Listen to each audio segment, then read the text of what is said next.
De a todas e a todos, cumprimentar aqui conselheiros e conselheiras, cumprimentar as pessoas que nos acompanham aqui presencialmente, candidatas hoje agora concurso já homologado, uma alegria contar com a presença dos colegas aqui, que têm participado ativamente também de reuniões com a Defensoria Pública Geral, cumprimentar as equipes da Secretaria do Conselho, da Assessoria de Comunicação, da Coordenadoria de Tecnologia da Informação, e com isso declarar reaberta a 82ª sessão ordinária do Conselho Superior da Defensoria Pública, sessão esta que foi suspensa no início da tarde, quando então se finalizava ali a etapa de manifestação de conselheiros e conselheiras sobre assuntos diversos. Com isso, essa sessão retoma pela ordem do dia e, conforme já ajustado aqui no período da manhã, seriam votados aqui alguns processos mais singelos, indicados no decorrer da manhã. O primeiro deles conselheiro Gustavo. Pela ordem. Acho que primeiro a gente vai ouvir o colega antes de entrar na ordem do dia, não é? Regimentalmente, eu acho que é esse procedimento correto, senhor presidente. Que o que tinha sido, eu só acompanhei a sessão durante a manhã, colegas, eu estou tentando retomar de fato aqui. O que tinha sido sinalizado aqui nessa transição da presidência do período da manhã é que a gente faria esses processos e como a fala, acho que era relacionada ao expediente da expansão institucional, viria logo na sequência, mas parece que são bem simples, né, os dois processos que vão ser enfrentados. Então, eu estou retomando aqui o que tinha, a princípio, sido combinado, né, no período da manhã. Eu entendi que a gente ia tratar os mais simples mesmo, mas quando ingressasse na ordem do dia, né? Eu acho que é por isso que eu fiquei com a dúvida agora. É que quase votou de manhã, né? Tava, até a companhia ia votar e decidiu só ir para o intervalo de almoço. Justamente por causa desse argumento, porque ainda não tinha ingressado na ordem do dia, né? Eu acho assim, tem uma indelicadeza com o colega, né, que tá aguardando para se manifestar. A gente conversa com ele. Por mim, não tem problema nenhum. Não, eu acho que na sequência aqui pode ser. Então, para quem nos acompanha, aqui há um pedido feito à Secretaria do Conselho, não é, conselheiro Luiz Felipe Fagundes, para que seja aplicado o disposto no regimento interno da Defensoria Pública, a fim de que nessa oportunidade a gente possa receber aqui o nosso colega defensor público Elton Kerso, que foi copiada, inclusive, nas mensagens. Mensagem essa escrita pelo conselheiro Rafael Camarão Trevisan, que na condição de conselheiro eleito, então utiliza o regimento para essa oitiva. Então, com isso, consultar-se, já vejo que o colega está aqui conosco. Bem-vindo, Elton, uma alegria revê-lo. Tivemos a oportunidade de dialogar um pouco sobre a expansão institucional, inclusive que volta aqui a pauta hoje, na ordem do dia. E aí, com isso, consultar o conselheiro que o convidou, o conselheiro Rafael Camarão, o conselheiro Luiz Felipe, se já posso passar a palavra ao defensor público, nosso colega Elton, pedindo aqui o apoio da Secretaria no que tange as questões regimentais relativas ao tempo. Então, Elton, muito bem-vindo a esse colegiado, já agradecendo aqui a sua disponibilidade e o convite do conselheiro Rafael Camarão, e com isso já lhe passando a palavra. Uma boa tarde. Boa tarde a todos e a todas, os conselheiros e conselheiras. Primeiramente, queria cumprimentar aqui o presidente do conselho, Rafael Pitanga, que tanto falei já sobre o processo de expansão. Queria cumprimentar aqui o presidente da PADEP, a ouvidora, o corregedor, o senhor Davi, tive muito contato quando trabalhei no Polo Lapa, né, quando era segunda sub da Defensoria Pública, e agradecer aqui o convite do Rafael Camarão para expor aqui sobre o projeto de expansão. A ideia aqui é tentar contribuir um pouco, né? Para quem me conhece, meu nome é Elton Século Quer, atualmente sou coordenador regional de Jundiaí, entrei na Defensoria Pública em 2013, participei e fui de várias defensorias públicas, comecei em Caraguatatuba, no litoral, fui para a capital, depois São José dos Campos, Jacareí, tive a oportunidade, a honra de implementar a triagem junto com os outros colegas de Jacareí, o que demonstra a importância do processo de expansão para outras comarcas. Quando chega a defensoria numa comarca, por exemplo, como Jacareí, que era a comarca com os maiores índices de violência naquela época que foi aberta Jacareí, e a defensoria abre sua triagem, atendendo várias demandas, desde de criminal, infracional, isso demonstra a importância do atendimento presencial da defensoria pública. e a importância de se observar no Conselho Superior a Emenda Constitucional 80. Contudo, conselheiros e conselheiras, para expandir, não basta indicar comarcas fora da capital. A Emenda Constitucional 80 disse que essa lotação dos defensores públicos ocorrerá de forma prioritária, atendendo as regiões com os maiores índices de exclusão social e maiores índices de adensamento populacional. E é essa primeira questão que eu coloco a Vossas Excelências, conselheiros e conselheiras, porque no projeto inicial, aqui não é uma crítica à primeira sub, na verdade é uma contribuição mesmo, para contribuir aqui com os critérios constitucionais, para que a nossa expansão seja uma expansão constitucional. E a primeira questão, quando a Constituição fala densamento populacional, ela dá pesos diferentes a comarcas mais populosas. No projeto, por exemplo, apesar de todas as comarcas terem suas bolsões de pobreza, há comarcas com mais de 200, 300 mil habitantes que sequer foram indicadas, ou pelo menos não justificada nesse momento a sua abertura. Cito aqui Suzano, com mais de 300 mil, 307 mil. Suzano tem quase 3 vezes a população, por exemplo, de Ourinhos. E no projeto inicial se dá o mesmo peso constitucional a todas as comarcas e municípios com mais de 100 mil. Não há diferenciação alguma no projeto. E segundo a Constituição, há preciso, seja qual for o conceito que se dê a densamento populacional, quantidade da população total, a densidade demográfica, se verifica que alguns municípios e comarcas com alto adensamento populacional estão sendo preteridos no projeto inicial. E quando se verifica também, ainda que considerado, por hora, que vou tecer mais comentários futuramente sobre o IPDM, ainda que considerado somente o Índice Paulista de Desenvolvimento Municipal, se verifica também com regiões com maiores índices de exclusão social estão sendo preteridos sem uma justificativa plausível para isso. Considerando aqui o índice de exclusão social de Suzano, de Embu das Artes, por exemplo, Taboão da Serra, em comparação com com comarcas menores, que possuem aqui índices de exclusão, mas índices de exclusão bem menores que os mencionados. Além disso, ainda, que vou mencionar mais à frente, se considerada a população mais carente das comarcas, considerando aqui a renda per capita de até meio salário mínimo, um dado aqui que poderia ser facilmente obtido nos dados do Ministério de Desenvolvimento e Combate à Fome, do Ministério com a União, que são os cadastros únicos e que demonstra que a renda per capita de família, se verifica, por exemplo, que em Embu das Artes tem 39 mil famílias com renda per capita até meio salário mínimo. Em comparação, por exemplo, com Catanduva, tem somente 4 mil famílias, o que demonstra a desproporção aqui entre o índice de exclusão social apontado. Isso é importante porque a interpretação sobre os critérios constitucionais ele foi feito recentemente pelo Supremo Tribunal Federal. Apesar, conselheiros e conselheiras, de ser um recurso extraordinário do Ceará, recurso extraordinário 887-671, que é o tema que levantou o tema 847, se estabeleceu aqui que a regra é a autonomia administrativa da Defensoria Pública, segundo os critérios previamente estipulados por ela. Mas o Supremo Tribunal Federal, citando nominalmente a Defensoria Pública do Estado de São Paulo e outras comarcas, mas citando nominalmente o Conselho Superior da Defensoria Pública e demonstrando uma preocupação que algumas defensorias públicas não estavam observando critérios constitucionais, estabeleceu que essa liberdade é regrada e deve ser observada de forma inafastável critérios previamente previstos na Constituição Federal de maior adensamento populacional e maiores índices de exclusão social.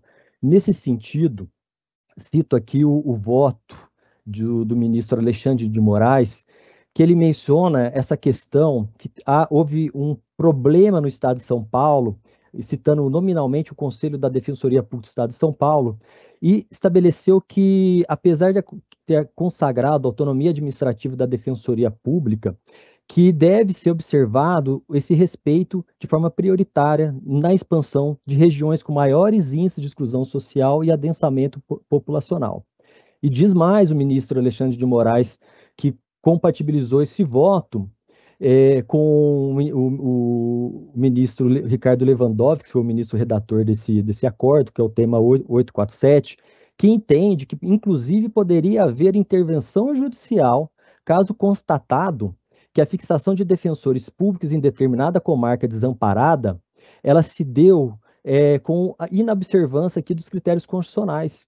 E se ficar comprovado que a comarca desamparada de defensores públicos, que tem maior adensamento populacional e maiores índices de exclusão social, foi preterida em face de outras comarcas de menor população e menor índice de exclusão social, justificaria, inclusive, a interferência judicial para fazer jus aos critérios constitucionais. Isso é importante, conselheiros e conselheiras, porque trago aqui até uma preocupação com a segurança jurídica da expansão se não forem observados os critérios constitucionais. E ainda mais entende que alguns critérios apontados aqui, que não estão previstos constitucionalmente, que não guardam, não retratam diretamente o maior adensamento populacional, que não retratam o maior índice de exclusão social. Cito eles aqui, algumas menções, como vamos utilizar o mapa de calor, não há critério constitucional da regionalização, a Constituição fala de forma clara, maior índice de exclusão social e maiores índices de adensamento populacional. Não há qualquer peso que se possa dar à circunscrição judiciária, uma divisão apenas administrativa e contestada, inclusive, no Poder Judiciário, que não retrata o maior adensamento populacional e o maior índice de exclusão social. Região de influência sociocultural, prevista no REGIC, que também não é índice que guarda relação direta aqui com os critérios constitucionais. Isso é muito importante porque vários municípios aqui, são 2 municípios com mais de 300 mil habitantes, Suzano e Barueri, e 7 aqui com mais de 200 mil habitantes, se considerada a comarca de Itapecerica, também poderia ali falar com mais de 200 mil, mas Suzano, Barueri, Sumaré, Cotia, Taboão da Serra, Embu das Artes e Hortolândia, municípios aqui com IPDM ou baixo ou alto, são preteridos, apesar do grande adensamento populacional, apesar do índice de exclusão social menor que alguns municípios, como citado aqui, se pretende abrir a Americana, que tem um alto índice de IPDM, e não abrir, por exemplo, a comarca ao lado, Sumaré, que tem um índice menor de IPDM, população maior e maior índice de nomeação. E trago essa minha preocupação em relação a esses critérios constitucionais e que foram estabelecidos no projeto inicial, pela essa segurança do que foi estabelecido pelo Supremo Tribunal Federal. E, inclusive, além desses dados que vou apresentar, uma constatação empírica, né? Hoje ouvi de forma brilhante a conselheira da ouvidoria, Lucila Pisani, falando da questão da exclusão social que há na região metropolitana. Aqui não cito somente a região metropolitana de São Paulo, região metropolitana de Osasco, região metropolitana de Campinas, a região metropolitana do Vale do Paraíba também, e do litoral, e também outras regiões metropolitanas que têm um alto adensamento populacional e maiores índices de exclusão social. E assim, em que pese alguns critérios, não se pode se afastar atualmente, conforme a decisão, inclusive, do Supremo Tribunal Federal, proferida recentemente, 8 de março de 2023, desses critérios constitucionais. Não cabe mais ao Conselho Superior indicar outros critérios não vinculados a esses critérios constitucionais, porque se assim adotarmos, vamos expandir, preterindo regiões com maior adensamento social e maiores índices de exclusão social. Para além disso, conselheiros e conselheiras, cabe aqui trazer algumas questões dos índices e umas questões de incompatibilidade de se apresentar aqui o índice do IPDM. Isto porque minha conclusão que se deu anteriormente somente foi considerando o índice do IPDM, mas caso Vossa Excelência verifique, o índice do IPDM é uma médica aritmética da riqueza, educação e longevidade, mas no recorte da riqueza se leva em consideração, por exemplo, o consumo de energia elétrica em atividades agrícolas, comerciais de serviço por economia. É um dado da Secretaria de Infraestrutura do Estado de São Paulo. O que desse dado, esse recorte, tem a ver com o recorte da hipossuficiência da Defensoria Pública? Por outro lado, se verifica aqui que é considerado o rendimento de empregos formais e de aposentados e pensionistas per capita. O problema de se levar em consideração... Alô, me ouvem? É que tá travando aqui, mas estão me ouvindo? Estamos ouvindo bem aqui, Tá bom. ouvimos perfeitamente toda a fala. Obrigado, Rafael. Além disso, né, continuando a fala, a questão de se levar em consideração somente o rendimento dos empregados formais é um dado que eu trago aqui, por exemplo, de Barueri. Se você constatado no IBGE, a população de Barueri é 316 mil habitantes. A população que que prevê os rendimentos formais, ela representa 120% da população. A população ocupada, segundo os dados do IBGE, é 120% da população residente.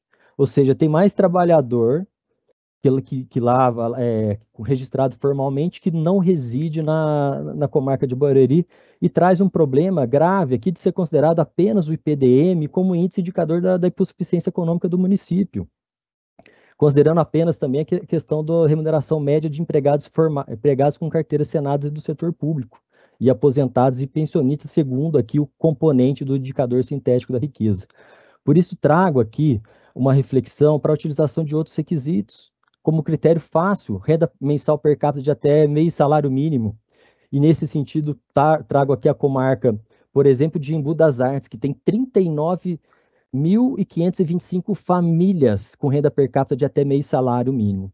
Considerando que são famílias, não a população total daquele que percebe até meio salário mínimo, se verifica aqui que, considerando também em comparação com Catanduva, que tem 4.000 famílias com renda per capita, se verifica que Embu das Artes e a população de 250 mil representaria quase 40% de uma Catanduva inteiro sendo atendida em Embu das Artes, caso considerado de forma analógica esse critério também de vulnerabilidade.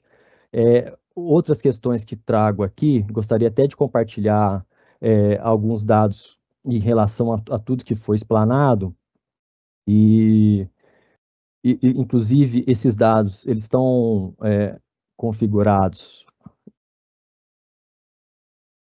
no que eu vou colocar aqui em tela. Conseguem ver? Estamos visualizando, Elton. Obrigado. O slide, por exemplo, Suzano, população 307 mil, Ourinhos 103. Considerando só o adensamento populacional, isso nem estou falando de densidade demográfica, Suzano tem quase 3 vezes a população de Ourinhos. O IPDM mais baixo. Quanto mais baixo, mais vulnerável a população. Nomeações, esses são os dados do simulador de 2019 e 2023, são mais altas que Ourinho. A renda mensal per capita de até meio salário mínimo, dados recentíssimos de 2024, demonstra a contradição. Por exemplo, em se abrir Ourinhos, preteríamos Suzano. São 36 mil famílias com renda per capita de até meio salário mínimo. Quando você olha Ourinhos, são 7.667 famílias. Aqui também, se considerado o índice do Instituto Cidades Sustentáveis, Suzano também tem um índice indicador bem mais baixo que Ourinhos. Passo também a outra comparação do projeto inicial, Sumaré Americana também, população maior, índice mais baixo, índice do Instituto Cidades mais baixo, quantidade de nomeações em 2019 e 2023 muito mais alto, renda mensal das famílias que lá residem, população de 20 mil, enquanto a Americana tem 10 mil, o que demonstra aqui que o maior adensamento populacional e maiores índices de exclusão social, então são em várias comarcas que foram preteridas e não há uma justificativa plausível para se preterir essas comarcas, a não ser critérios políticos ou administrativos, mas que não guardam relação com os critérios constitucionais. Também trago aqui Embu das Artes e Catanduva, a diferença entre a população, entre o índice de IPDM, que é o Índice Paulista de Desenvolvimento Social, as indicações, e chama a atenção a quantidade de famílias em Embu das Artes que percebe de renda até meio salário mínimo, dados de fevereiro de 2024. Falo aqui que nem o IPDM, nenhum desses dados, eles têm um recorte da renda até 3 salários mínimos. Quando a Pesquisa Nacional das Defensorias Públicas fizeram uma pesquisa sobre os dados apresentados, eles fizeram uma indicação projetada, mas o IPDM não tem um recorte da hipossuficiência de até 3 salários mínimos, o que leva, além do que, somando o fato de que o IPDM ele também é uma indicação, traz questões de ligação de energia elétrica da indústria e renda formal dos trabalhadores, mas não tem o recorte da hipossuficiência econômica, entendo que deve ser considerado outros índices. Além dessa questão, ainda que considerado só IPDM, o adensamento populacional, senhor presidente, entendo aqui que deve se nortear a expansão pela Defensoria Pública com segurança. O Supremo Tribunal Federal já deu uma advertência, vamos dizer assim, chamou a atenção do Conselho da Defensoria Pública para que a expansão seja segura, para que seja pautado por os critérios constitucionais de adensamento populacional e maiores índices de exclusão.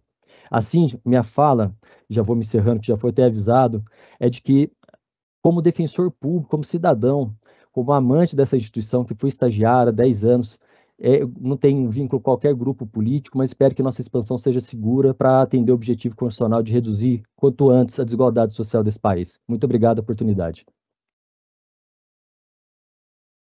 Agradeço muito, Elton. Eu vou passar a palavra aqui aos conselheiros e conselheiras que podem eventualmente aproveitar a sua presença aqui para também trazer questionamentos, e na sequência eu também me inscrevo aqui eventualmente. Obrigado. Então, primeiro deles, conselheiro Rafael Camarão, que fez o convite, eu já passo a palavra.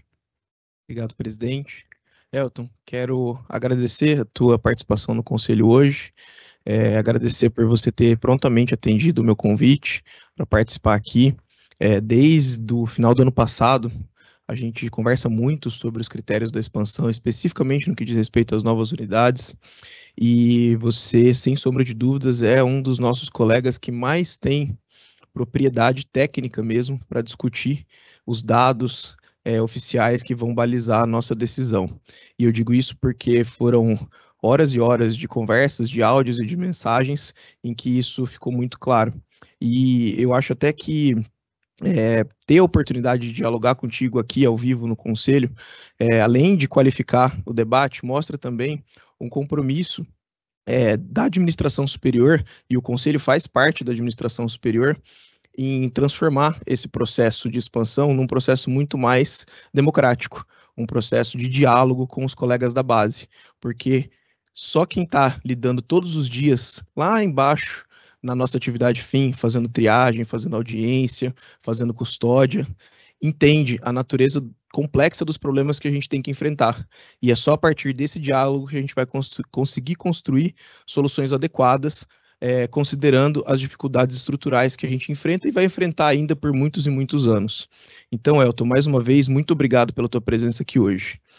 Dentro de todos esses pontos que você trouxe aqui para a gente discutir, me chama bastante a atenção o apontamento que você faz a respeito dos índices, dos dados, dos marcadores que foram utilizados para balizar a discussão da expansão aqui no Conselho. Eu falo isso em relação ao IPDM, você já trouxe esse apontamento relacionado ao consumo de energia elétrica em atividades agrícolas, que me parece que realmente não tem muita relevância para fins de público-alvo, né, para o atendimento da Defensoria como instituição de acesso à justiça, como forma de concretização de uma política pública de acesso à justiça, mas também em relação a ODS, que na verdade foi um índice que a gente discutiu bastante aqui na semana passada, inclusive agradeço o Rafael Pitanga pelo esforço de incluir esse índice, né, o IDSC, aqui na nossa ferramenta da primeira sub, no portal da expansão, no site da Defensoria. E já sabendo, né, já partindo dessa percepção que foi exposta aqui, de que não vai existir um índice, nunca vai existir um índice absolutamente objetivo que possa decidir por nós qual caminho a gente deve seguir na expansão, porque todos esses dados, toda essa compilação de dados, na verdade, sempre vai ter um ou outro ponto que escapa à realidade que a Defensoria precisa enxergar. E me parece que o IPDM, o IDSC ou qualquer outro que seja, vai padecer com alguns vícios nesse contexto. Não obstante, a gente vai ter que tomar uma decisão, a gente vai ter que encaminhar aqui no conselho, no colegiado, depois de todos os debates, um lado para o qual a Defensoria vai caminhar nos próximos anos. Aqui, Elton, acho que você não consegue ver, né, participando remotamente, você acaba perdendo um pouco da convivência, pelo menos com os colegas, além de hoje, em específico, ter perdido também a paçoca de Tupã, que eu trouxe aqui para todo mundo que veio para o mezanino da Boa Vista. Mas os colegas do nono concurso estão aqui acompanhando a sessão até agora, eles estão muito interessados no andamento do processo de expansão. E quando a gente discute a expansão da Defensoria e decide para onde vão esses cargos, a gente decide também o que vai acontecer na vida deles, dos colegas do nono concurso que estão aqui ansiosamente aguardando as discussões. E aí, Elton, aproveitando a tua presença e considerando todo o teu gabarito e a tua experiência na análise desses dados, todo o teu conhecimento na condição de defensor público também, né, defensor da base, a respeito da nossa realidade institucional, da sua vivência como defensor, passando por diversas comarcas do interior, eu queria te perguntar, esses dados todos que a gente está analisando aqui, nomeações, sede de CJ, de regional de educação, regional de ensino, de assistência social e assim por diante, eles vão servir para qualificar o nosso debate. A gente vai ter que analisar cada um deles para avançar. Mas, para você, hoje, se a gente tivesse que elencar 10 cidades para instalar unidades da Defensoria Pública com base nos critérios sociais e, acima de tudo, jurídicos que são impostos pelo ordenamento, quais seriam as cidades que a gente deveria definir aqui como prioridade para a gente avançar com o nosso plano de expansão? Meu camarão, muito obrigado. Desculpa, passa a palavra, perdão. Eu acho que a gente faz um bloco, tudo bem, conselheiro? O conselheiro Davi se inscreveu também, pode ser? E aí, na sequência, a gente já, vamos ver se temos mais inscrições, a gente já devolve a palavra ao Elton. Então, conselheiro Davi Depiné, boa tarde, com a palavra. Obrigado. Boa tarde a todos, a todos. Boa tarde, Elton. É uma satisfação vê-lo, ainda que remotamente, e como você bem disse, eu tive um bom contato com você durante o período em que eu estava na 2ª Subdefensoria, você estava na Unidade Lapa, e, de fato, você sempre foi um defensor com essa proatividade, com essa visão para além da demanda do dia a dia, né, pensando a Defensoria Pública de maneira mais ampla. Então, isso, de fato, é algo muito importante. E me chama muito a atenção, e eu queria parabenizar a sua fala e o seu posicionamento, porque poucos colegas acabam se colocando para além do tema que envolve as suas unidades. É comum, e eu vivenciei várias expansões no Conselho Superior, é comum e é legítimo também, não é uma crítica, que os colegas venham defender o reforço das suas unidades e tragam essa demanda como prioritária. Então, eu fico muito feliz e orgulhoso de ter na Defensoria colegas como você, que se debruça para além do âmbito de alcance da Defensoria que envolve só as suas atividades, mas pensando na Defensoria Pública, na sua projeção para o Estado de São Paulo no cumprimento da Emenda Constitucional 80 e na importância dessa interiorização. Eu reputo, claro que aqui uma avaliação pessoal, que o aspecto mais importante dessa expansão que nós enfrentamos agora é, sem dúvida, a interiorização da Defensoria Pública. Interiorização, quando eu digo, até envolve as regiões metropolitanas, não necessariamente só o interior, mas essa expansão da Defensoria Pública para outras comarcas. Eu acho que isso tem um elemento de diretriz jurídica, como você bem ressaltou, pelo teor da emenda constitucional, e de diretriz política, né, para a instituição. É importantíssimo que a instituição esteja presente, levando o seu modo de prestar assistência jurídica integral e gratuita à população carente. Então, eu me sinto muito contemplado pela tua fala, e eu fico tranquilo também com a decisão que esse Conselho vier a tomar no tocante a essas novas unidades. Parece que é um consenso entre nós a necessidade de abertura de novas unidades da Defensoria Pública em comarcas que ainda não que ainda não possuam, porque qualquer uma delas certamente é muito carente da Defensoria Pública.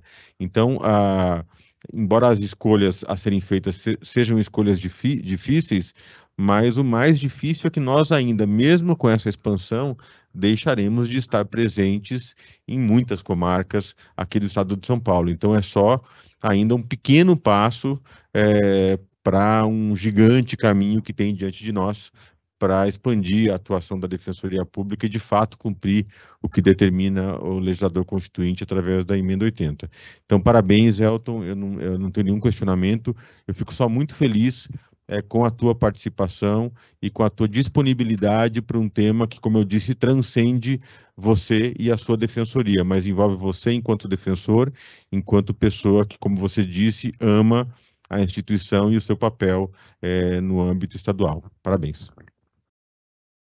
Obrigado, Davi. Aí, na sequência, Elton, fechando aqui esse bloco de inscrições, até o momento, pelo menos, a conselheira Érica Leone. Érica, boa tarde, com a palavra. Boa tarde, obrigada, Pitanga. Também gostaria de parabenizar o Elton pela participação, pela dedicação em estudar esse tema, em se aprofundar na análise dos dados e nas possibilidades de modelos de expansão, né? Pensar aí o conjunto de cidades.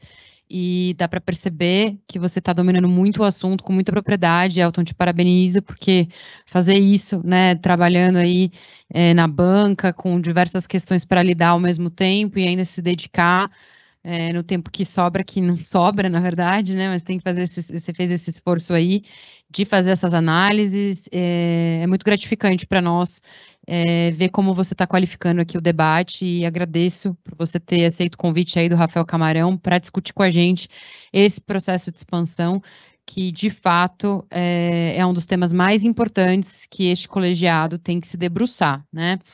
E aí, Elton, eu queria, na verdade, te ouvir um pouco sobre a sua visão dessa necessidade de planejamento estratégico de curto, médio e longo prazo.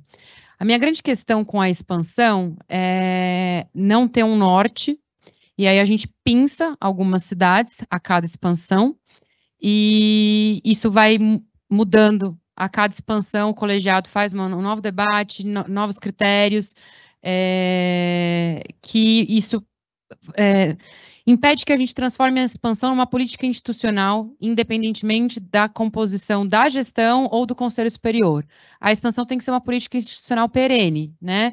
Uma política de acesso à justiça, que tem que acontecer independentemente dos grupos políticos que ocupam os espaços de poder da instituição. E aí eu queria te ouvir em relação a esse planejamento, pelo menos enquanto a questão das cidades, né? Eu tinha idealizado que a gente pudesse, óbvio que esse ranking, se a gente fizesse de fato um ranking com várias cidades, né? Talvez aí fazer um recorte das cidades acima de 100 mil habitantes, né? Que dá em torno aí de 44 municípios, para que a gente pudesse estabelecer, né, uma ordem, e caminhar num sentido de um planejamento mais a longo prazo, porque a ideia do número cabalístico 10, né? Por que 10 unidades? Eu acho que essa discussão ela depende muito do restante dos cargos, né, que a gente vai utilizar nessa expansão, pelo menos para essa.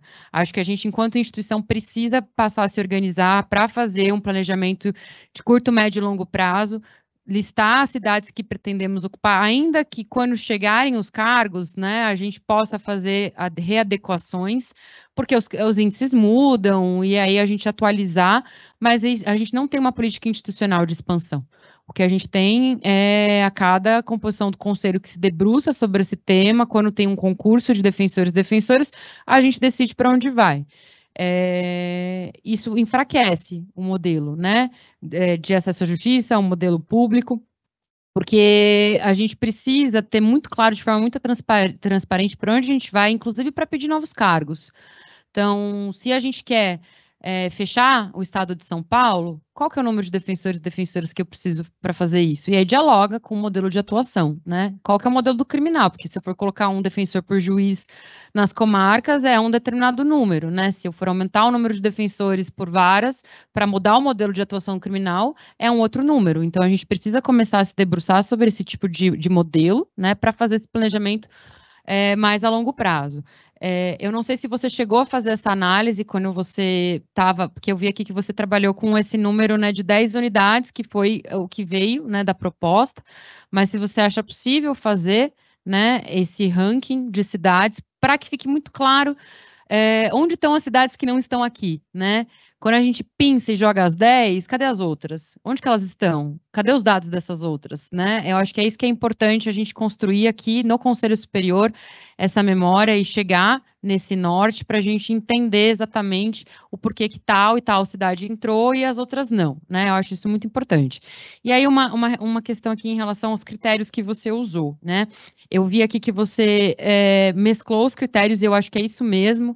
Não dá para a gente chegar numa lista única, assim, né, com um único critério e fazer esse ranking. A gente já tinha conversado com o Pitanga sobre isso, né, que acho que a grande questão é a transparência, né, dos critérios que foram usados para aquela cidade, que não necessariamente vão ser os mesmos para outra cidade, né. Eu acho que isso faz parte mesmo, porque tem que ter uma conjugação de fatores na hora de escolher as cidades.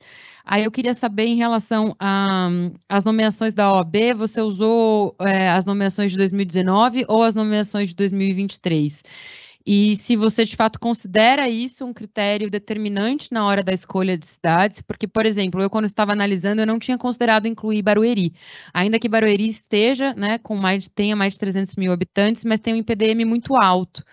E aí eu acho que esse é o desafio deste colegiado, né, trazer a transparência na combinação dos critérios e até formar o seu convencimento em relação à utilização desses critérios. Eu, a princípio, tenho minhas dúvidas em relação à economia com nomeações, né? Porque normalmente quando uma unidade chega, uma demanda que está represada acaba vindo, né? A gente não tem essa relação direta entre diminuição de nomeações com a presença da Defensoria Pública, pelo menos não a curto prazo. Então, eu queria te ouvir um pouco sobre esse critério aqui das nomeações. Mais uma vez, eu te parabenizo, te agradeço pela contribuição, pela excelência da sua qualidade nesse trabalho que você desenvolveu aqui. E é isso. Agradeço e devolvo a palavra. Obrigado, conselheira Érica. Conselheiro Luiz Felipe Fagundes. Obrigado, presidente. Elton, obrigado pela sua presença, mas, sobretudo, Elton, obrigado pelo diálogo que temos tido ao longo deste processo. Então, conversamos essa semana. Isso é um consenso da necessidade da gente avaliar com critérios um pouco mais destacados, uma lupa, a questão das unidades a serem contempladas agora, né? Digo até premiadas com a instalação da Defensoria Pública, especialmente com a possibilidade de colegas aqui do 9º concurso participarem da inauguração, da instalação de novas unidades. Na linha do que disse a conselheira Érica, os nossos processos de expansão, de fato, eles parecem-me aqui estarem partindo com inversão de premissa e resultado, né? Talvez nós devêssemos mudar isso para uma ideia de, primeiro, pensar no que faremos, para depois, então, lançarmos no mercado um concurso de ingresso na carreira, mas já conhecendo antecipadamente. Por 2 motivos. Um, porque nós damos transparência a esse processo. E o segundo, que quem se inscrever sabe o que vai acontecer também. E garante, inclusive, à sociedade civil, aos poderes constituídos, ao nosso diálogo interinstitucional, um recado de quais são os caminhos que pretendemos seguir. Pensava aqui que o Tribunal de Justiça adota uma postura com critérios próprios do Tribunal de Justiça, os quais não são necessariamente iguais aos nossos, mas seguramente em alguma medida eles se dialogam, de criar fóruns, por exemplo, aqui na capital, o Tribunal de Justiça cria fóruns, mas não instala, porque a expectativa daqueles fóruns criados é de que eles virão a ser instalados, e aí, numa eventual expansão do Tribunal de Justiça, se é que já dá para ser maior do que já dá também uma transparência de quais serão os caminhos a seguir. Há, por exemplo, o Fórum Regional da Guarapiranga, que está criado, mas não está instalado. O Fórum Regional de São Mateus, criado, mas não instalado. Butantã ficou criado durante muitos anos, até que foi instalado na modalidade de fórum digital. Então, agradeço o envio desse material que você utilizou nessa fala. Tenho dito aqui às conselheiras e aos conselheiros que, enquanto relator, estou absolutamente aberto a gente dialogar para que o produto deste processo, o resultado, seja fruto daquilo que este colegiado, com a colaboração de todas e todos, incluindo a manifestação aqui da ouvidoria, a participação do Conselho Consultivo nas reuniões que tive com o Conselho Consultivo, inclusive com a manifestação escrita da ouvidoria enquanto representante, enquanto modelo desejado pelo Conselho Consultivo. Colegas, faço expressa referência nos processos que foram autuados com o principal, que é o da expansão, especificamente o seu. E digo isso, Elton, porque você fez referência a Suzano numa comparação com Ourinhos. No meu esboço, na minha minuta de voto, eu contemplo Suzano, mas no lugar de Tatuí, não no lugar de Ourinhos, porque os indicadores sociais, os marcadores são muito parecidos, mas com uma população praticamente 3 vezes maior, Suzano, em relação a Tatuí. Então, agradeço o envio do material, estou aqui aberto para a gente discutir, para que essa decisão seja amadurecida, como já está. Mas foram diversas diligências requeridas e realizadas. Na semana passada, em tempo recorde, imagino. A primeira Subdefensoria Pública disponibilizou os indicadores da forma com que foi requerida aqui pela conselheira Érica, pelo conselheiro Alan. Imagino que esse colegiado já tenha condições de fazer essa discussão com a maturidade. Mas a sua contribuição, Elton, além de eu fazer expressa referência a ela, farei novamente ao longo do voto definitivo, certamente utilizando o material que você acaba de compartilhar comigo, compartilhar conosco aí na tela. Tá bom? Agradeço novamente, parabenizo pelo seu esforço. Devolvo a palavra, presidente. Agradeço imensamente o conselheiro Luiz Felipe, que também é um grande estudioso do tema aqui, pelas considerações. E aí, Elton, já passo, conselheiro Alan, perdão, quer também fazer uso. Eu acho que teria no momento a sua inscrição. Então, como teve considerações, como a do Luiz, que também traz questionamentos, mas algumas considerações, talvez mais uma e passar para ele. Pode ser, Elton, vamos consultá-lo também para não... Eu vi que ele está anotando ali. Eu estou tentando anotar aqui, são bastante perguntas para não perder depois. Mas... Tudo bem, Alan? Tudo bem? Então, boa tarde, conselheiro Alan, com a palavra. Boa tarde, presidente. Boa tarde, Elton. Também queria parabenizar pelo trabalho, pelo estudo, bem aprofundado, bem metodológico, né, muito claro na sua justificativa. Algumas críticas que eu fiz ao projeto original e que Vossa Excelência supre bastante no seu estudo e na sua contribuição a esse conselho. Então, saudar essa iniciativa e o esforço e toda a energia canalizada para esse estudo. Eu tenho muitas concordâncias com a maior parte das questões.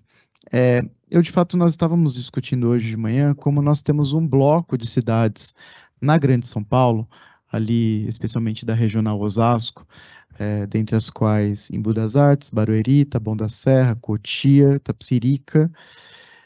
Além disso, Francisco Morato, também que faz parte aqui da Grande São Paulo. A gente tem um vácuo, portanto, de cidades mais próximas da capital, e além disso nós temos o desafio da interiorização. A gente até pode discutir o que é essa interiorização, né? Em que rumo ela vai, né? E me parece que nós utilizamos bastante o vocábulo da interiorização para justificar a escolha de algumas comarcas ou algumas cidades que você até compara aqui e deixamos algumas outras. Então, um grande desafio de fato, essa interpretação do que é essa interiorização. Essa interiorização, ela corresponde à expansão ou à criação de novas unidades, e como compatibilizar a interiorização no sentido mais de profundidade ou mais de extensão da defensoria para lugares mais distantes, porque a gente também sabe, por exemplo, a importância e, enfim, a vulnerabilidade do distanciamento dessas cidades em relação à capital. Cito, por exemplo, cidades do Pontal do Paranapanema, onde há muitos conflitos fundiários rurais ali, agrários, de movimentos de acesso à terra rural, e que também por estarem muito distantes da capital, tem uma invisibilidade em comparação a outros conflitos mais próximos da capital ou conflitos urbanos. Então, como compatibilizar isso, né, como interpretar nesse sentido a interiorização, e como lidar, é que, na verdade, eu estou pensando com você, na verdade, não te provocando a responder isso, mas aproveitando os seus dados para compartilhar essa minha preocupação, como compatibilizar um vácuo ou uma deficiência de expansão na Grande São Paulo com essa diretriz da interiorização ou do alcance de comarcas ali mais longínquas. Um dos argumentos colocados, acho que até informalmente, não sei se formalmente, é que, bom, nós tivemos historicamente critérios que nos deram a cara que nós temos hoje, né? Ou seja, apesar de não estarmos em boa parte das comarcas e não estarmos instalados integralmente no Estado, os critérios que aplicamos nos ciclos expansionistas anteriores, tais como adensamento populacional, índices de vulnerabilidade, gastos com o convênio com a Ordem dos Advogados do Brasil, nos fez alcançar grandíssima parte do nosso público-alvo. E a inovação de determinados critérios, como é uma novidade nesse projeto atual, como, por exemplo, o prestígio à cidade-sede de circunscrições judiciárias, inovam, portanto, esses critérios anteriores.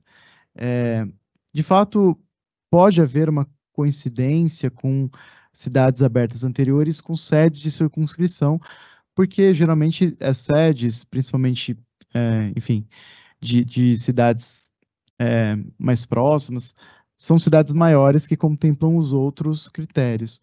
Mas me parece que, e aí é uma opinião minha, na verdade uma impressão, porque não é possível empiricamente analisar. Me parece que isso é mais uma coincidência do que uma decisão consciente e deliberadamente tomada nessa direção. Então, eu particularmente não sou muito adepto não sou tão simpático à eleição desse critério como um critério forte, ou seja, sede de circunscrição judiciária, justamente porque vai nos direcionar a cidades com menor população ou com menor índice de vulnerabilidade, em comparação a tantas outras que você ali justifica, inclusive compara diretamente, né, cidades que estão na proposta originária e outras cidades que não foram consideradas, ou que, enfim, não consideradas, mas que não foram eleitas nesse sentido. Claro que sempre é uma escolha trágica, né, ou seja, sempre uma escolha pautada na escassez das possibilidades, então é sempre um sofrimento tomar essa decisão, é uma alegria tomar essa decisão no sentido de expandir a defensoria, mas de outro lado uma responsabilidade, um sofrimento por não contemplar outras cidades, mas no quadro desse estudo que você realizou, e qual seria a sua consideração ou sua opinião em relação à tomada da sede da circunscrição judiciária como um critério forte em comparação aos outros critérios de maneira inovadora em relação aos ciclos expansionistas anteriores? Se isso é, na sua opinião, de acordo com o seu estudo, algo que devemos nos dirigir. Eu conversei, enfim, acho que muito mais do que a sede da circunscrição, me chamaram a atenção para sedes de diretórios de políticas regionais, como de saúde ou de assistência social, no sentido de voltar a um controle daquela política pública regional, e se isso não seria mais efetivo do que a circunscrição da sede. E muitas vezes coincidem essa sede dessas políticas setoriais de saúde, educação e assistência social em relação à circunscrição judiciária. Esse argumento me fez mais sentido na direção do enfrentamento de vulnerabilidades do que a circunscrição judiciária, mas o que de fato, salvo engano, está mais explícito no projeto original é a sede da circunscrição judiciária. Mas basicamente são essas as minhas considerações, as minhas indagações. Queria agradecer muito como um dos tomadores dessa decisão, e que é uma decisão que carrega muita responsabilidade. Queria agradecer efusivamente a sua contribuição, o seu estudo, e certamente você contribuirá profundamente na tomada por esse Conselho Superior, e agradecer o compromisso democrático e o compromisso com a instituição, né, e especialmente com esse Conselho Superior. Muito obrigado, Elton. Agradecer também ao conselheiro Alan Ramalho, e aí devolver a palavra, então, Elton, para suas considerações. Obrigado, Rafael. Bom, obrigado também às palavras do Davi, do Alan, do Rafael Camarão e também da Érica. Bom, eu acho que a gente tem que partir primeiro da questão da expansão, da definição do próprio Supremo Tribunal Federal. Acho que quando o Supremo Tribunal Federal, e o voto, acho que é importante que foi estabelecido, ele coloca esse tema, né, da questão que a autonomia da Defensoria Pública como um todo, ela tem autonomia administrativa, mas é uma liberdade regrada. Então, não cabe mais aqui critérios que não estejam vinculados diretamente ao adensamento populacional. Adensamento populacional, aí tem uma discussão se seria a densidade demográfica daquele daquele município, isso faz uma diferença. Por exemplo, Taboão da Serra tem a densidade de 14 mil habitantes por quilômetro quadrado. Isso faz uma diferença quando comparado, pelo menos, com o Botucatu, que não são 95 habitantes. Acho que o Alan sabe mais do que eu, mas como a densidade demográfica, ela pode interferir, inclusive, em processos de favelização e moradias irregulares, e revela aqui que, indiretamente, maiores índices de exclusão social, né? Taboão da Serra são 13.416,81 habitantes por quilômetro quadrado, dados do IBGE, e Botucatu, 97,90 habitantes por quilômetro quadrado. Mas ainda que considerado aqui a densidade demográfica, né, como representante dessa densidade populacional, ou o número da população em si, e também os índices de exclusão social, e que tanto pode representar a hipossuficiência econômica, né, tanto essa população mais extrema de renda familiar de até meio salário mínimo, ou renda de até 3 salários mínimos, mas ou ainda algum critério relacionado a alguma vulnerabilidade em concreto, uma questão de exclusão social.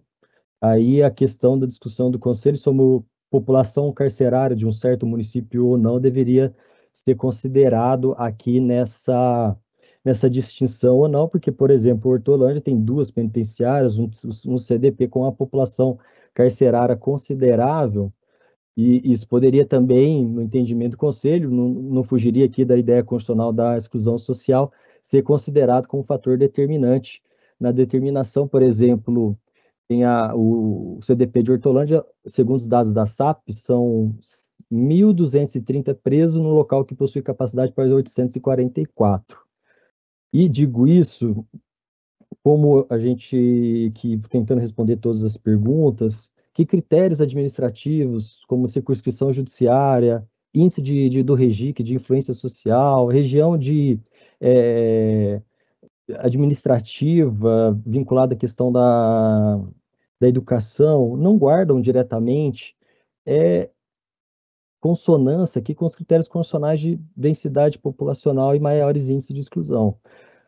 E eu falo isso que me parece que quando o Supremo Tribunal Federal ele estabelece autonomia administrativa para a Defensoria Pública, a margem constitucional das decisões de padrões de lotações da Defensoria Pública é uma margem pequena, porque deve ser indicado ali quais os critérios de exclusão social foram indicados para decidir por uma lotação ou não.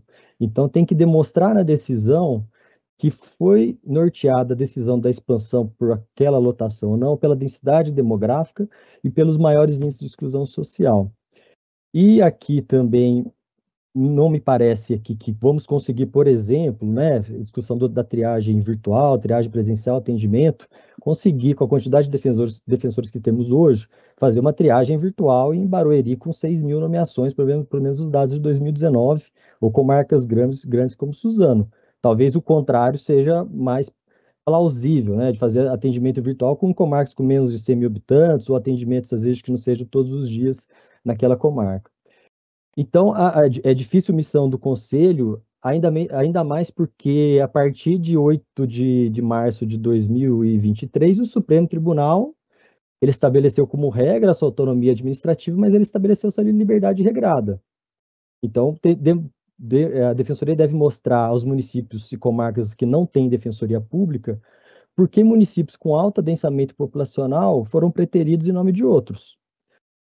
Aqui eu posso... Por exemplo, vou compartilhar aqui a última tela e trago alguns dados em relação a isso, e para demonstrar que alguns municípios que a administração, o projeto inicial apontado pela primeira sub pretende indicar, e alguns municípios que com alto adensamento que não foram indicados, não há justificativa do porquê não vão ser abertos.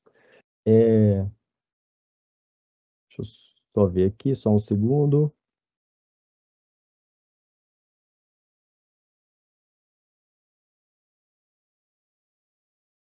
Conseguem ver a tela aqui, o slide? Foi postado, né? Então, por exemplo, Suzano... É um teste de vista, viu, Elton? Mas eu acho que para quem estiver acompanhando, a plataforma Teams permite ampliar. Né, para quem acompanha, consegue dar zoom. Só para fazer essa explicação, para quem estiver conosco, não perder o conteúdo aqui da sua manifestação, Elton. Já devolvendo a palavra. Tá. Mas no conselho vocês conseguem visualizar os dados, Rafael? Consegue? Tá. Então, por exemplo, me parece aqui, e também até nessa conversa com os candidatos ao conselho, né, um conselheiro de Campinas indicou, por exemplo, que Sumaré foi um município que foi indicado desde a primeira expansão, e toda a expansão não há justificativa do porquê ele abre ou não, mas apesar de ser sempre indicado ali com o índice de adensamento populacional e exclusão social altíssimo. Então, parece que o caminho, né, como sugestão, o caminho deveria ser o contrário, né, do sentido de indicar quais os municípios ou comarcas com alto adensamento populacional, por exemplo, Suzano, Sumaré, Cotia, Barueri, Taboão da Serra, Indaiatuba, Embu das Artes, Americana e Hortolândia, e considerando que a comarca de Itapecerica, se considerada a comarca, não o município, teriam que mais de 200 mil habitantes. Então, partiria dali para indicar qual que é as comarcas com maior adensamento, e justificaria comparando com os índices de exclusão social. Será que, por exemplo, Indaiatuba, que tem mais de 200 mil habitantes, mas o alto IPDM, e somente 9 mil pessoas com renda per capita de até meio salário mínimo, justifica a abertura em detrimento, por exemplo, de Itanhaém, que tem 21 famílias de renda per capita até 21, apesar do adensamento populacional menor? E eu acho que esse é o trabalho que tem que fazer o Conselho Superior nessa discussão. População carcerária representa ou não índice de vulnerabilidade? Também outra discussão que o próprio Conselho Superior ele precisa fazer, mas o que não cabe mais, segundo a decisão do Supremo, é indicar outros índices que não estão vinculados ao adensamento populacional e maiores índices de exclusão social. Elton, se me permite só um questionamento, é Davi Kim que está falando aqui. Eu concordo com essa linha de raciocínio. A minha dúvida que eu fico é num campo, porque tem um aspecto, claro, dos parâmetros constitucionais, mas tem algo, quer dizer, quando a gente pensa em São Paulo, que é um estado que talvez em número de comarcas 80% das comarcas não estejam sendo atendidas, embora nós atendamos boa parte da população do estado já, há uma questão, e num estado com as dimensões geográficas como São Paulo, há uma questão também de regionalidade da atuação. Porque eu vejo, por exemplo, Jacareí, onde você está em Jundiaí agora, né? Isso. Você está em Jundiaí, né? Então, em Jundiaí, há uma gama de comarcas em volta que acabam sendo, de alguma forma, atendidas pela Defensoria, porque em alguma atuação eventual, seja através dos plantões judiciários, seja através de outros mecanismos que possam até ser implementados de uma atuação excepcional da Defensoria Pública nessas áreas. E aí eu fico me perguntando, quando eu olho para o mapa do Estado e a gente vê aonde hoje está pintado de verde, aonde não está, se nós só seguíssemos um critério de adensamento populacional do ponto de vista demográfico, e não estaríamos em registro, por exemplo, né? Na verdade, toda a região sul do estado de São Paulo, que é menos adensada populacionalmente, acabaria ficando sem a Defensoria Pública nesse primeiro momento, né? E talvez politicamente, quando a gente pensa nas demandas que há nesse local, especialmente demandas de comunidades tradicionais, quilombolas, é interessante que a Defensoria esteja ali justamente para ter essa visão do papel da instituição nessa área específica de atuação. Eu sei que isso talvez destoie um pouco da letra fria da emenda constitucional, mas eu não sei, me vem muito na cabeça essa questão da distribuição geográfica no estado da Defensoria Pública, porque do contrário, se a gente fosse só pelo adensamento populacional, toda a expansão ficaria no entorno da Grande São Paulo, né? Onde está a imensa maioria da população paulista e que tem altos índices de vulnerabilidade também, né? Então, eu não sei se é possível. Acho que deu uma falha aqui. Eu estou ouvindo. Se é possível mesclar esses critérios para tentar, ao mesmo tempo, a gente pensar em regiões do Estado com essa visão. Regiões do Estado com maiores índices de adensamento populacional e de exclusão social, mas pensando por região do estado e não de maneira isolada por município, porque eu acho que isso tem uma dimensão mais ampla da atuação da Defensoria, especialmente nessa nova forma de atuação da instituição que já acontece através dos plantões judiciários e de outras atividades que podem ser feitas, inclusive, já nessa expansão, por exemplo, com uma atuação mais pontual em temas que envolvem curadoria especial ou outras demandas que podem ser virtualizadas na atuação da instituição. O que você pensa a esse respeito? Você acha que é possível, nessa visão, conciliar esses dois valores? Obrigado, Davi. Tentar só complementar a partir desse ponto. Bom, até pela experiência, quando você abre a triagem de Jacareí, né, já havia 2 colegas ali no atendimento criminal, depois de infracional, depois veio Fazenda, Família e Violência Doméstica, e também Infância Civil, que estava ali, o atendimento foi ampliado. E isso também acho que responde um pouco do atendimento da Érica, né? Porque quando a gente chegou em Jacareí, né, a OAB fazia atendimento 2 dias da semana, e quando a Defensoria Pública expandiu seu atendimento ali, ampliou o atendimento inicial para todos os dias da semana, sem limitação de senha. Isso representa um atendimento específico, né? Ou melhor, um atendimento mais amplo do que a própria OAB oferecia à população daquela comarca. E eu digo isso, Davi, porque se a gente se pautar por demandas específicas, qual que é o critério que a gente vai justificar, por exemplo, para Embu das Artes, que tem 39 mil famílias com renda per capita de meio salário, poderia representar vários atendimentos da fazenda, criminal, VEC, os direitos sociais que deveriam ser implementados, como educação, saúde, em detrimento de um local que tem uma demanda específica lá no Pontal, do Paranapanema, ou em outros locais específicos da comunidade quilombola. Mas ocorre que, quando a decisão do Supremo Tribunal veio recente, inclusive com esse voto do ministro Ricardo Lewandowski, do ministro Alexandre de Moraes, né? Acho que é até interessante a todos os conselheiros darem uma olhada nesse recurso extraordinário 887671 do que foi deliberado, foi que a Defensoria Pública ela deve se pautar por esses critérios, maiores índices de exclusão social e adensamento populacional.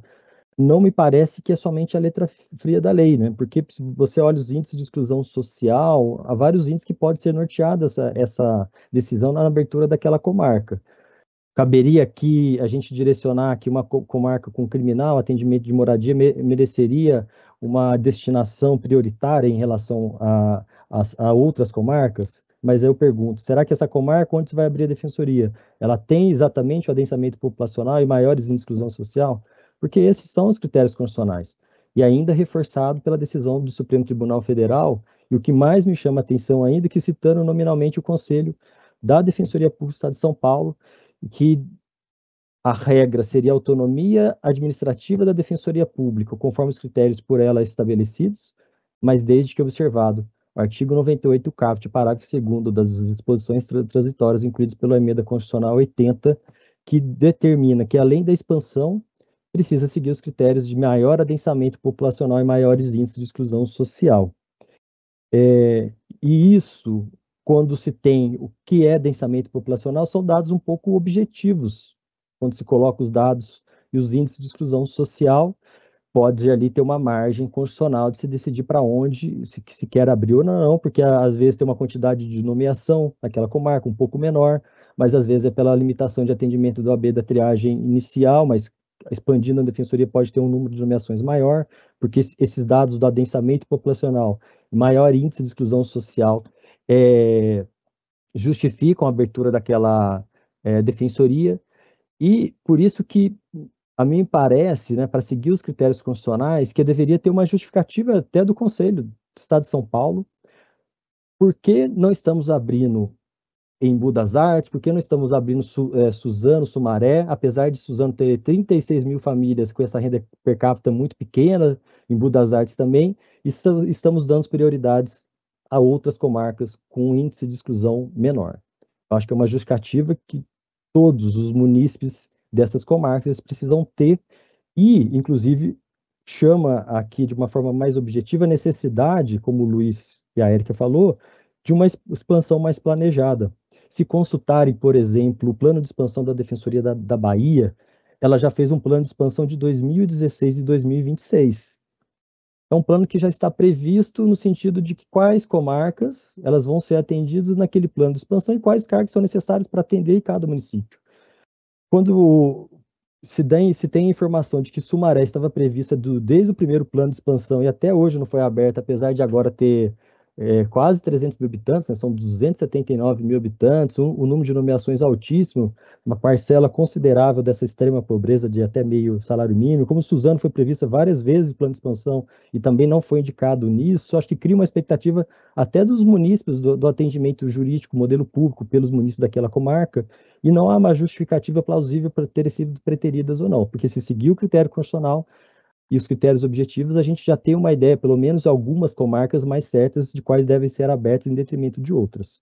Há dúvidas aqui, por exemplo, se deveríamos abrir em Indaiatuba, por exemplo, que tem 255 mil habitantes, mas um índice elevadíssimo de PDM, e uma quantidade de famílias por renda per capita de até 9 mil. Talvez justificasse não abrir agora, porque tem Itanhaém, Itapecerica e Francisco Morato, comarcas e cidades indicadas no projeto, que nesse sentido entendo como correto, que tem famílias aqui na margem de 26 mil famílias, com renda per capita de até meio salário mínimo. E aí o que vamos fazer? Por exemplo, tem um atendimento de moradia em certo local, uma demanda específica. Vai se abrir defensoria em Itanhaém, atendimento criminal, atendimento dos direitos sociais por meio da fazenda pública, tentar garantir um acesso adequado à saúde, educação, qual que é o critério que a gente não vai seguir ou deixar de seguir. Mas isso eu falo porque, se for seguir o critério constitucional, abrimos Itanhaém, não abrimos lá no extremo oeste do estado de São Paulo. Então, são questões que o Conselho precisa se debruçar, mais conforme a emenda constitucional 80 e a decisão do Supremo Tribunal Federal, a margem constitucional para a decisão não permite mais delimitar a decisão do Conselho, no meu entendimento, por critérios não vinculados ao maior adensamento populacional e maiores índices de exclusão social. E eu acho que a decisão do Supremo está correta, porque a Defensoria ela tem que se pautar para a distribuição de cargos de forma a atender o maior número da população.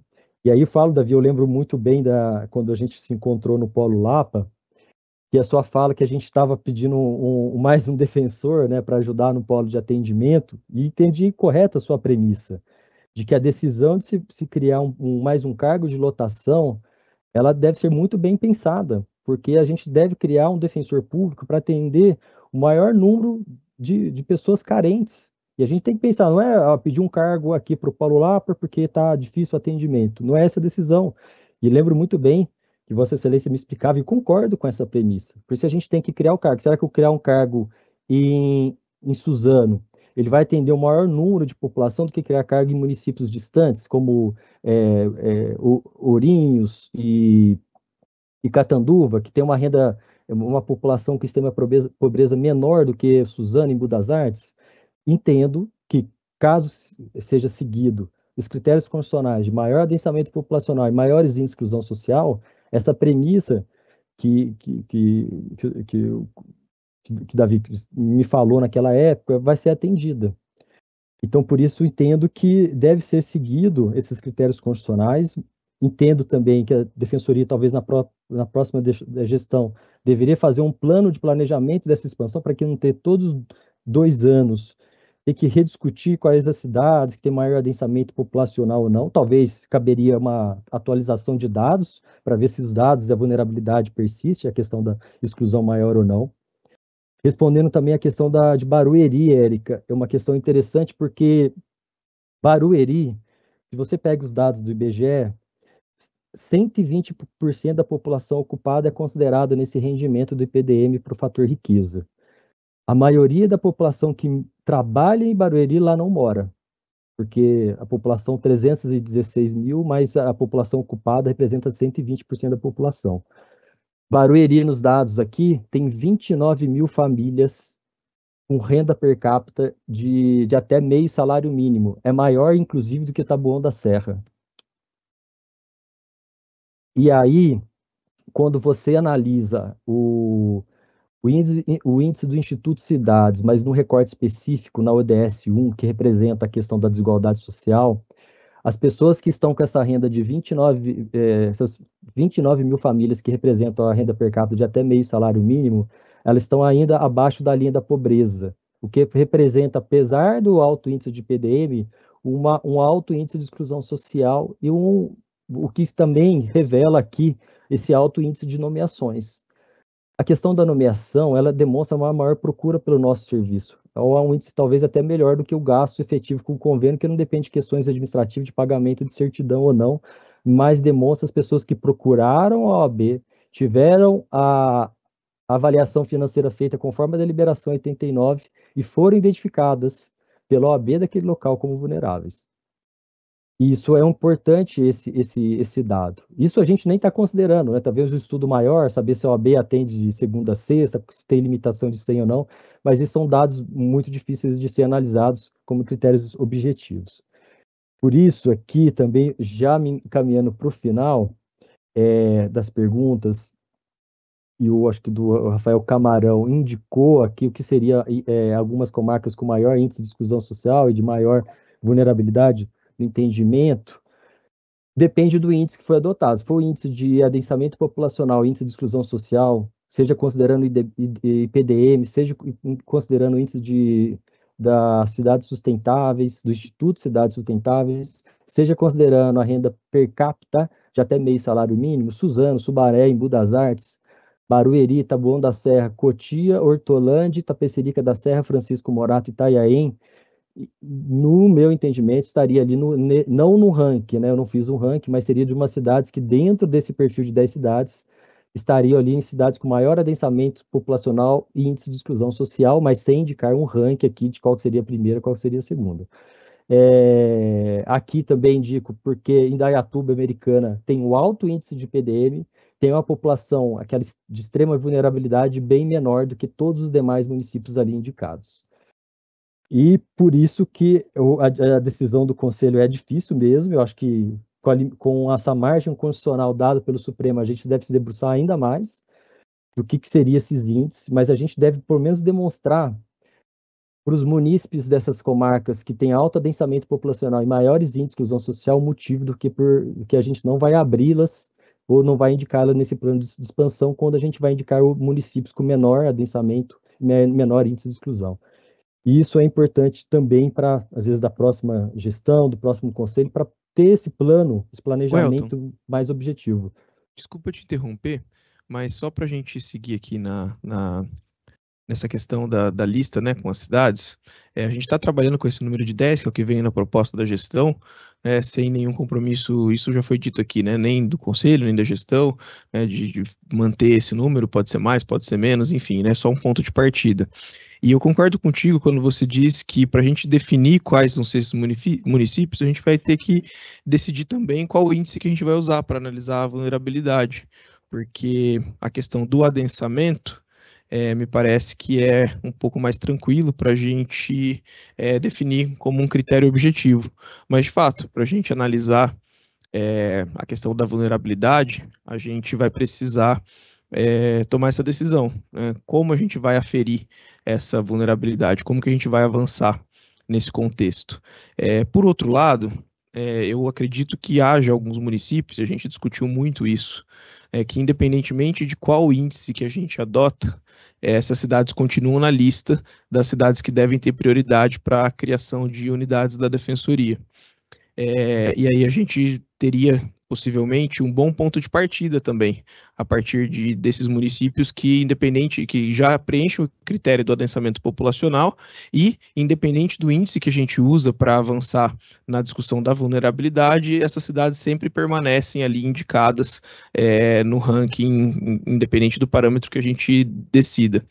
E aí eu queria te perguntar, Elton, na tua visão, se a gente definir tanto por um índice ou pelo outro, quais são as cidades que, invariavelmente, o colegiado precisa indicar para a criação das unidades? Bom, obrigado, Rafael Camarão. Bom, eu acho que a gente deve ligar todos os índices, né? Você vê Suzano, Embu das Artes e se você analisar a quantidade da população, né, usando 307 mil, os índices de vulnerabilidade, seja do IPDM, do Instituto Cidades Sustentáveis, a quantidade de nomeação, e aqui até respondo a pergunta da Érica, nomeações indicadas que eu retirei do simulador de 2019 e 2023, e a quantidade de famílias com renda per capita de 36 mil famílias, ou seja, representa a quantidade de famílias da população que está nesse cada núcleo familiar, então representa uma população bem maior. Então seria Suzano, Embu das Artes, 39 mil famílias com renda per capita maior do que 39 mil. E aí é outra questão de outros índices que vai ter que ter o fator ali do IPDM, qual peso que deve ser dado a esse índice ou não, já que, por exemplo, Barueri tem um índice alto de IPDM, mas tem muita indústria em IPDM, e aquela questão do indicador da riqueza, que tem a taxa de energia elétrica de indústria, isso impacta no índice, né? Já que a quantidade de energia elétrica ela não representa a hipossuficiência econômica, mas ali pode ser que aumente esse índice no final, mas a quantidade de nomeação também é elevada, e também, por fim, aqui seria Suzano, Sumaré, Embu das Artes e Barueri. Não vejo, ainda que tenha um alto índice de PDM, a quantidade da população, a quantidade de nomeações, principalmente em 2019, também a quantidade de famílias aqui, 29 mil famílias com renda per capita de até meio salário mínimo. Suzano, Sumaré, Barueri e Embu das Artes seriam aqui as comarcas ou municípios com adensamento populacional alto e um alto índice de vulnerabilidade, considerando aqui ao menos a questão da quantidade de famílias com renda per capita de até meio salário mínimo. Mas é uma questão que deve ser considerada também com, por exemplo, Francisco Morato, Itanhaém e Itapecerica, que também deve ser considerado, além da questão do adensamento um pouco mais baixo, mas também pela quantidade de pessoas e famílias que têm renda per capita até meio salário mínimo. Francisco Morato são 26 mil famílias, Itanhaém são 21 mil famílias, e Itapecerica 25 mil famílias, apesar de terem um adensamento populacional menor que 200 mil. Então, se for indicar, dentre essas 10, aquele núcleo duro que não poderia deixar de ser aberto, Suzano, Sumaré, Embu das Artes, Francisco Morato, Itanhaém, Itapecerica, Barueri, são comarcas que alto índice de adensamento populacional, índice de vulnerabilidade, considerando ao menos a questão da população extrema, e também essas três aqui que eu acho que andou bem o projeto inicial indicar, que são Francisco Morato, Itanhaém e Itapecerica.